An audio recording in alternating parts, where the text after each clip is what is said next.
Caminos. Okay, we are live. Hi, welcome, welcome. We are Padma Borrego and Desi Cam. We are here to have a discussion about body and healing, the body and healing. So just want to invite you all to step in and settle down for a few minutes. And thank you. Oh, let me shut that off. Des, do you want to introduce yourself while I'm shutting this off? I definitely can. Hi, everybody. I'm so excited to be talking about healing and the body. Padma and I connected this week, and we were really just so interconnected around our passion and mission to get people out of that space of chronic tension and stress and how it really manifests in the body. And so we really wanted to come in and have this discussion to talk about the power of healing, the power of your body, and maybe share with you some insights and takeaways so you can really step into your place of power and deep healing because we know you deserve it. And I know that you are a somatic therapist. Do you want to explain what that is? Definitely, yeah. And so I'm not a somatic therapist per se. I do have a degree in psychology and I do have training in dialectical behavioral therapy, but I'm a somatic practitioner. And so I work personally with like stored emotions and stress and traumas in the body. And so that's something that I really started getting into in my own journey of healing because it felt like when I was healing, it was all in my mind and there was this disconnection, and eventually my body started shutting down. And so I'm sure you can probably, your audience might be able to relate to that too, the migraines, the sciatica, the lower back pain. So I love being a somatic practitioner to get to those deep kind of nitty gritty pieces so it's sustainable. Yeah. And what about you, Padma? Like, tell me, I know that you work with the body as well. And can you tell us, how does that look like for you? I've been I guess, yoga and movement therapist for a very long time and a body worker. And so I've worked um, more hands-on, and I've also worked in just guiding others. And and the work came about from my own injury, and mine was more of a kind of an impact injury that had a pretty dramatic effect on my body. And so the body work has been an amazing way not to just hold space for people, but also to kind of access in through the body to the deeper layers. It's much more intimate than leading a class. So it's just a nice way to, I guess, when people come in with one thing, as you say, it's the sciatica or the back pain or the injury or the surgery, and that it ends up being just this journey of, how can I connect more deeply to my body? Or how do I understand my body? Or do I even know how to be in my body? And I think that's so hard. We live in a world where we are taught at such a young age to get disconnected from our bodies, especially as women. We live in a culture that's rub some dirt in it. Pain is weakness leaving the body. And so I think we really are, we're taught at a young age to look at our body as not a partner in life or even a vehicle, but just this tool that we are meant to kind of throw around. And I think we get so frustrated when our body isn't working the way that we want it to. And it creates this kind of dangerous cycle of even further disconnection. Yeah. Yeah, I totally agree with that.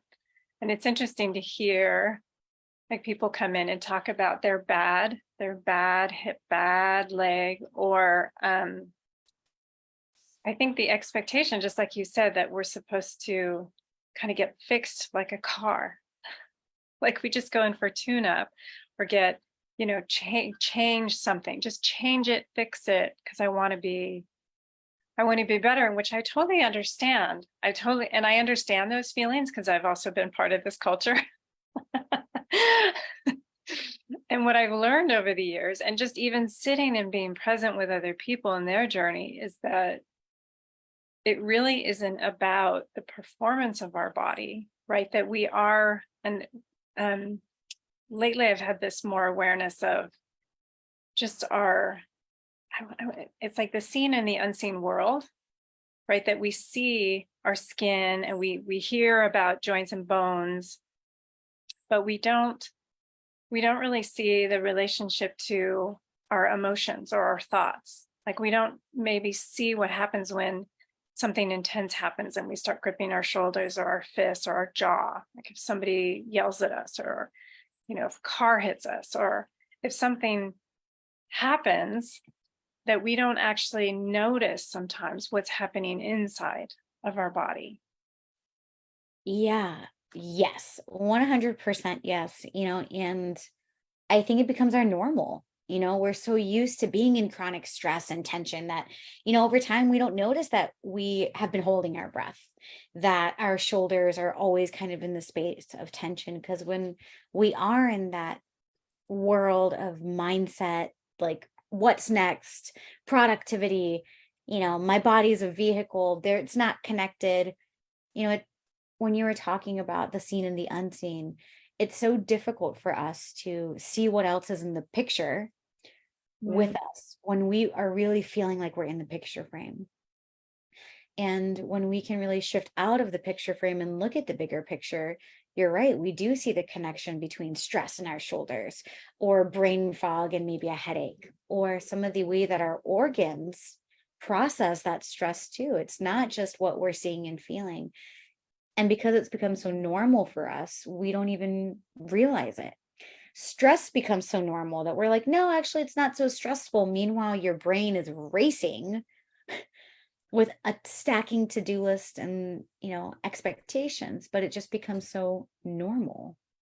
right. Yeah. I think that one thing that I am become more aware of is that we've normalized dysfunction, instead of saying that that's common, but it's actually an imbalance, or it's not normal, or it's not, um, maybe for your health. It's not the best way for your health, like not being able to sleep, right? Or staying up really, really late, not being able to sleep. Most people are like, oh, it's just the way that I am. And I'm like, okay, it's common, but it doesn't mean that it has an impact on your health that's positive, or Yeah. your mind, or the way you perceive the world, or your pain.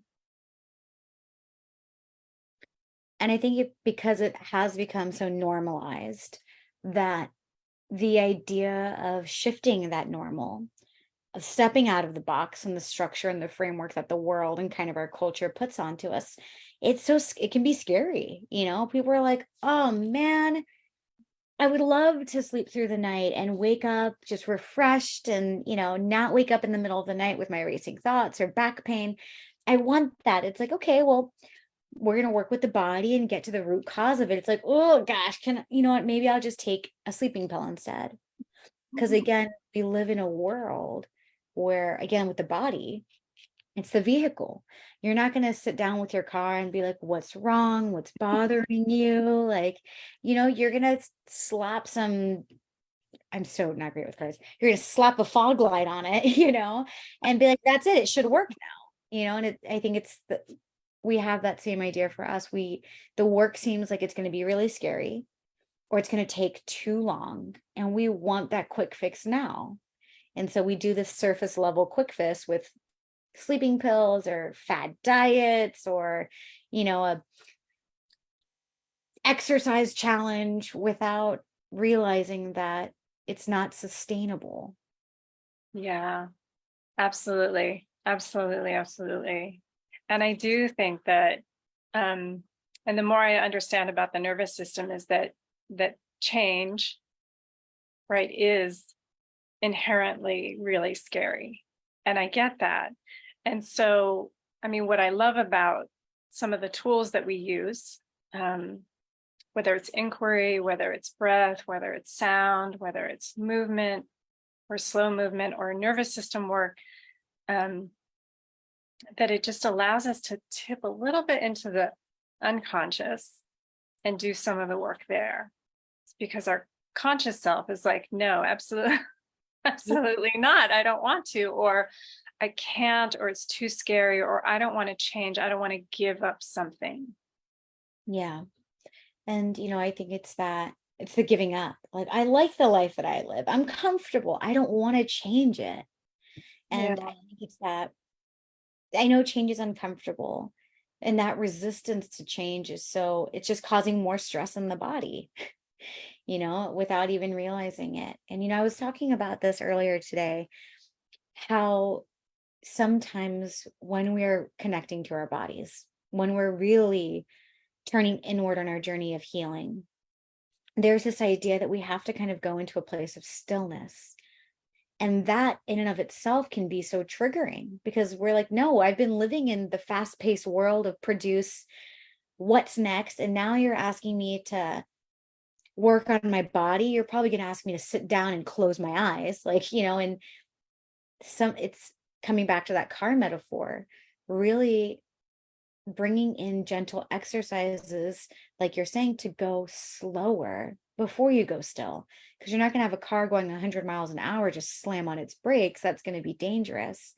But breathing, movement, these gentle exercises to bring you into a slower pace thought process for some subconscious like integration, and to really start creating that internal space of safety. So that way we can really start to shift from the survival of have to. Yeah. And I love that. And I actually think that's like a huge, huge component is the safety.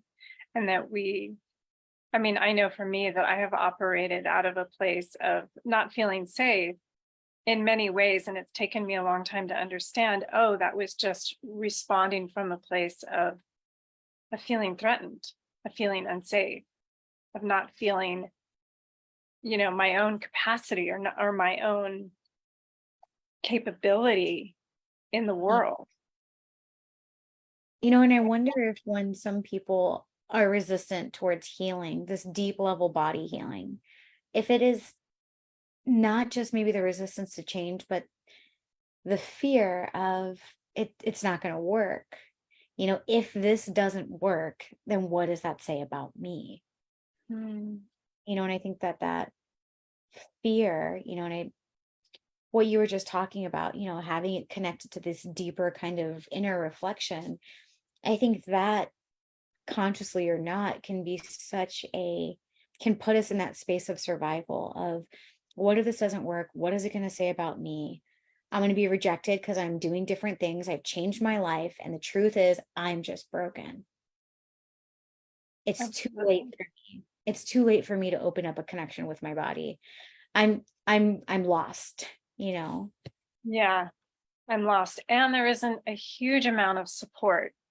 I mean, more individual support, more small group support, but the collective is very, very interested in distraction, right? Or that's what's fed to us, so that we have fallen into that. The phones, the screens, the movies, the cars, the money, just that kind of stimulation that keeps us maybe just feeling alive. And that taking that stimulation away, it's like the dopamine hit, or just the sense of I'm along with the rest of you. I'm doing what you guys are doing. I'm part of the group. And to step out of the group, yes, it does require a lot of strength and support, because it's not so easy to do on your own when you're having the pull in lots of other directions.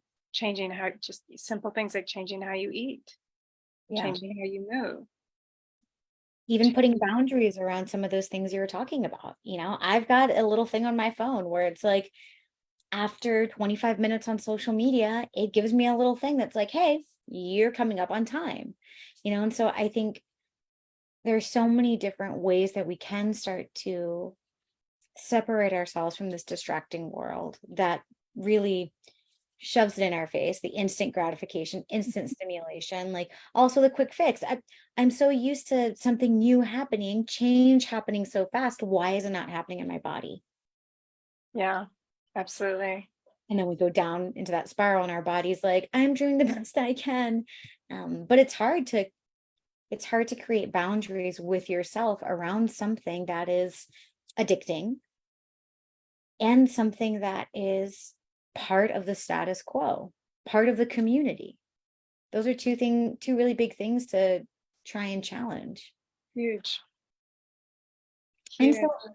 And so how, that's how I can see how that just in of itself doesn't feel safe, that it triggers that I'm not safe if I do that. If I step away from my peers, from social media, from, even just the shows that people like to talk about in the office and the workplace, or um, yeah, to step out and claim some kind of sovereignty or independence, or I want to step into my body and notice yeah, my breath just once.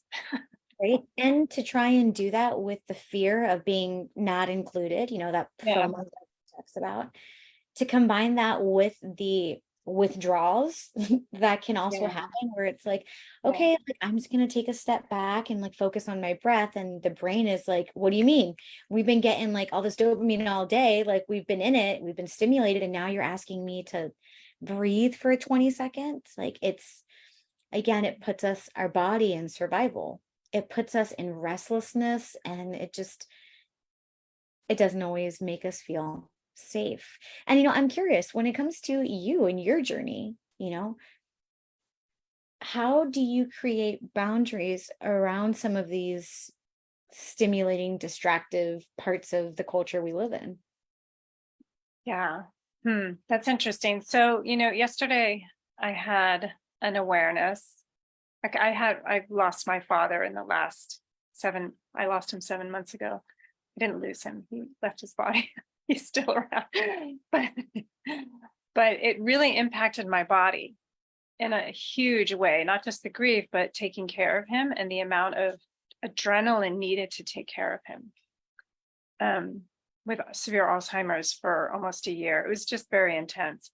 And so I've started with little things, just moving towards what feels good.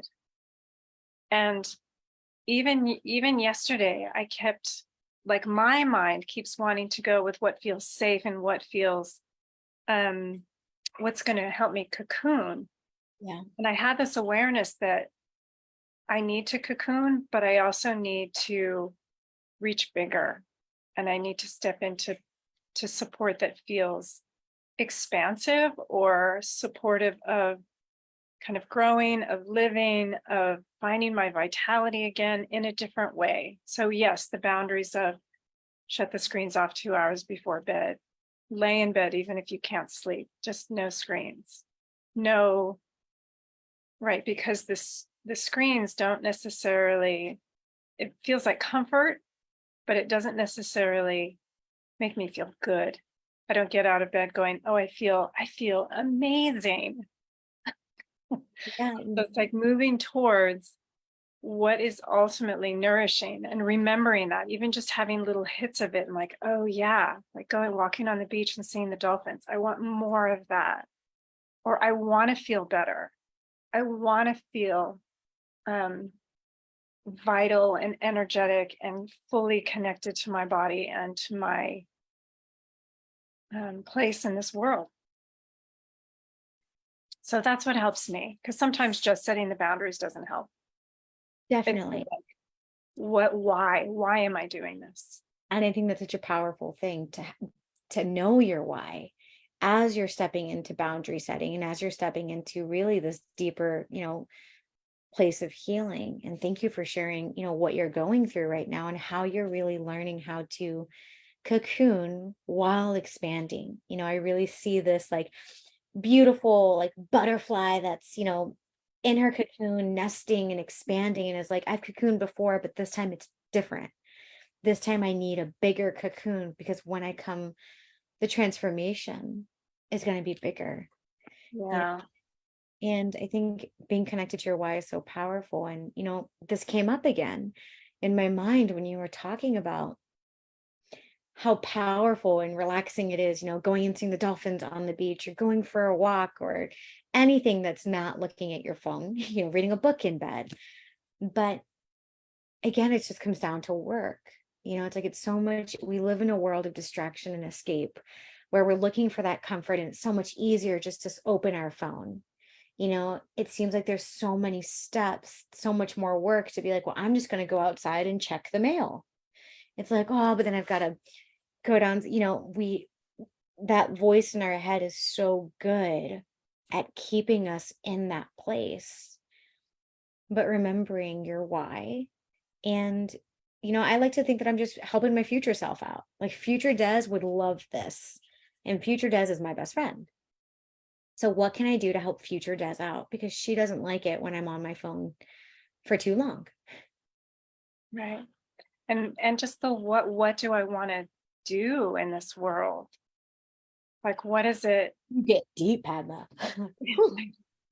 Not even just what do I want to offer, but like I love traveling. I love meeting people. I love connecting. I love creating. I love drawing and painting and dancing and like even just putting little pieces of that back in just to remember like that life is really magnificent. And how about you? How do you connect to your journey and your big why and this dance of body and the inner voices and the inner why?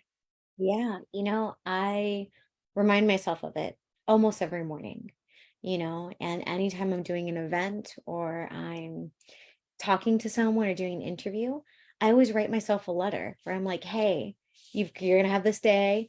And I just want you to know, like, this is why you're doing it as a reminder. And because Mm, I feel like life is always changing for me and I'm meeting new people with new experiences, my why changes a little bit too. And so I really hold that container. And I have weekly coaching sessions with myself. And it's so helpful because it's so easy to get caught up in the hustle and the grind of entrepreneurship, of being a woman in this world of social media. And the, the beautiful part of staying connected to my why is having a dedicated time where I can just check in with myself. How are you? What is going on? What's that pain that you've been feeling in your body lately? What is the message that it has? And mm, reminding myself that the things that light me up, like dancing and drawing, they don't have to take as much work. There's a point where I'm like, oh, I can't draw. Like, I've got to go get my colored pencils or my pencil and a book. It's like, or you could just use the pen and paper that you're using right now. mm. If you want to go for a little dance, you don't have to clear everything away and set aside 20 minutes. You can just play a song on YouTube and dance in your chair. And just reminding myself that the things that light us up don't take the amount of work that we think they do, but it does take choice. Mhm. Absolutely. Still doesn't mean it's It's not those hard. little, it is the little, right? That it's not the fantasy, the idea, or the big hit. It's Yeah. the little, taking a moment to draw and remembering that it just turns on a different part of your brain and that you can see things differently or dancing. Yeah. It's And it feel your starts to like, body. yeah, and it starts to, I think, like rewire those parts of our brain too. The parts of our brain that maybe as we've gotten into the culture of the world, those parts of our pathways are maybe a little dusty, and that's where it's like, oh, it takes so much work. It's like, because that part of our pathway is just a little dusty. So when we can slowly take these little steps towards dusting some of that off, we are reminded of how good it feels and how easy it is, but also we live in a world of big, we want the big impact, we want the big money, we want the big dreams. And so I think sometimes it makes taking those little steps feel like, what's the point? It's not going to matter because it's not big, without Yeah, realizing that 1 degree shift can have a big impact. right. And simple. And they don't have to cost money and they don't have to be, yeah. I just started this, there's this, um, and I've heard this many times, but just people saying like if you need to balance your hormones, if you need to sleep better, um, get up first thing in the morning, go outside. And I was like, I can't. It took me like Yeah. literally months and months. And I finally was like, you know what? I'm so sick of myself that I can't, I have to do something. It's like I didn't want to, my future self didn't want me to be where I was.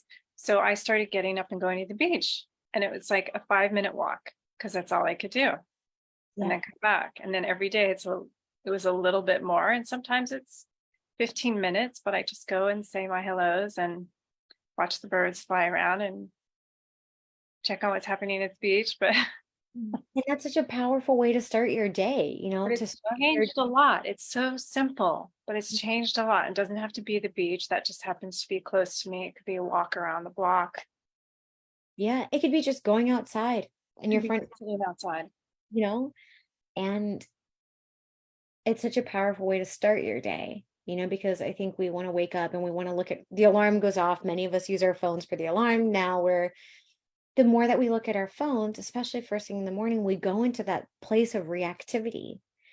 And it's so healing for the body and the mind to have that dedicated time first thing in the morning where you're just with yourself. Mhm. And it's great if you can bring in that natural sun. Like really kicks off some stuff with like the circadian rhythm. But it's just a beautiful invitation for everyone. If 5 minutes seems overwhelming, set your timer for 2. Yeah. And I also think that the more time I spend with myself and I go through the bumpy period of that, the withdrawal that you talk about, or the, oh my God, I don't really want to. But the more time I actually do, the better I feel in my life. And the more connection I have to the goodness in myself, the more I trust myself, the more I remember that I am a good person, that I am, and that I have wisdom, and that I have imagination, and that I have gifts, and I have insight, and I really know what to do. Mm. And I forget that when I'm listening to my phone or I'm listening to somebody else all the time. Yeah, because I think what I'm hearing you say is that the more we can spend time with ourselves, the more we are in our true reality. And the more that we find ourselves in the world of our phones or hustle culture, the more we are in that reality of stacking expectations and disconnect. And Mhm. it's hard because it's And triggering. comparison, and Yeah. I don't have something like, if it's a marketing culture, it's the I don't have it, so I have to buy it. So there's Yeah. always this thing of I'm not complete, I'm not whole. Yeah. And it seems like to get complete or whole, it's conditional on buying something that's going to support you, having, success, six-figure shot, whatever it is. It just seems like the world that we live in does push this narrative of having a missing piece, but how coming whole is really conditional with stuff outside of ourselves. And I think that's what I love the work that you do, that we do, that is inviting people to tap into the wisdom and the tools that they inherently have in their body, Mhm. because all of it is stored here. And there's so much power in that. It's sustainable and it's growing with us and it's yours. You get to access it whenever you want. Mm, absolutely. Mm, Absolutely. this has been so fun.